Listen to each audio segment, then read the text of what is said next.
inasema a man's stomach shall be filled or satisfied from the fruit. Do you know we eat what we speak? Are we understanding? Let me assume you have a business, but every day you speak ill, wrong speaking about your business. Na yenyewe economy ni ngumu. Unadhani kuna mtu anaweza hata kuchia hizi vitu saa hizi? Na ni vile ni kumekauka. Na ndio umefungua hiyo kazi.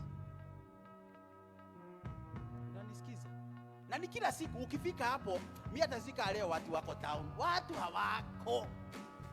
Leo hizi vitu hata siachukua mingi. Unajua ninaogopa. And then we expect customers to come. Maisha Kenya, kama utaweza Kenya, labda uibe tu. Wizi tu ndio inaweza saidia mtu. Mimi nikipata ka opportunity hivi. Amen.